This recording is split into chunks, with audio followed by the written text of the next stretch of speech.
हे कायदे त्यातून झाले, एकमतानं झाले, मसुदा समितीने एकमुखानं ते मंजूर केले.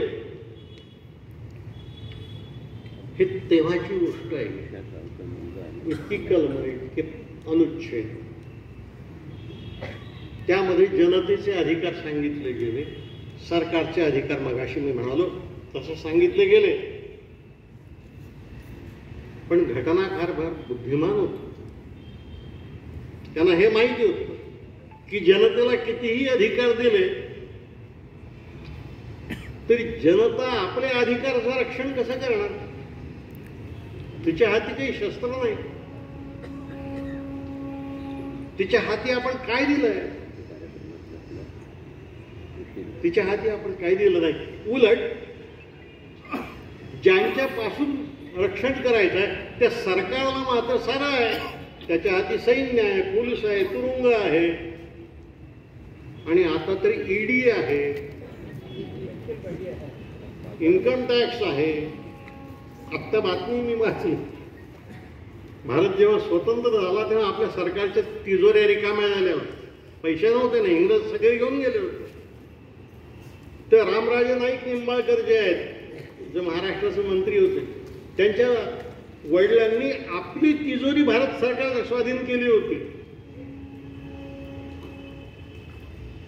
गांधी ही एवढी सभा आयोजित करायला किती खर्च झाला असेल विजयाला विचारा.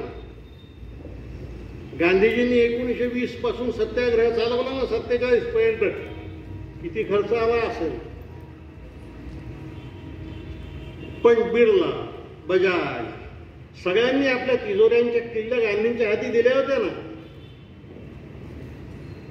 ते मागतील तेवढा पैसा त्यांना देत होते. मी या निंबाळकरांची गोष्ट सांगत होतो. यांनी आपली तिजोरी भारत सरकारला दिली. ते सरकार दरिद्री असताना, आणि आज मोदींच्या सरकारने त्या निंबाळकरच्या घरावर छापा टाकला. ईडी कुठल्या कृतज्ञतेपर्यंत आपण गेलो. आणि आपण कोणत्या पायरीवर आता उभे आहोत? मी तुम्हाला खरं सांगतो, मध्यंतरी मी एका मोठ्या पुस्तकाला प्रस्तावना लिहिली. खान अब्दुल गफार खान, बादशाह खान, त्यांचं आत्मचरित्र. त्याला 2 प्रस्तावना आहेत. एक राजमोहन गांधींची आहे आणि दुसरी माझी आहे. त्या प्रस्तावनेच्या शेवटी, नाही मी लिहिली म्हणून त्यात काही माझं मोठेपण नाही डॉक्टर. त्या प्रस्तावनेच्या शेवटलं वाक्य मी असं लिहिलं की 35 पानांची प्रस्तावना आहे, तिचं पुस्तकच येते आहे. की सारं लिहित असताना, वाचत असताना माझ्या मनात सारखी एक भावना येत होती की आपण माउंट एव्हरेस्टच्या पायथ्याशी उभे आहोत आणि माउंट एव्हरेस्टची उंची पाहतो आणि आपलं ठेंगणे पळत होतो.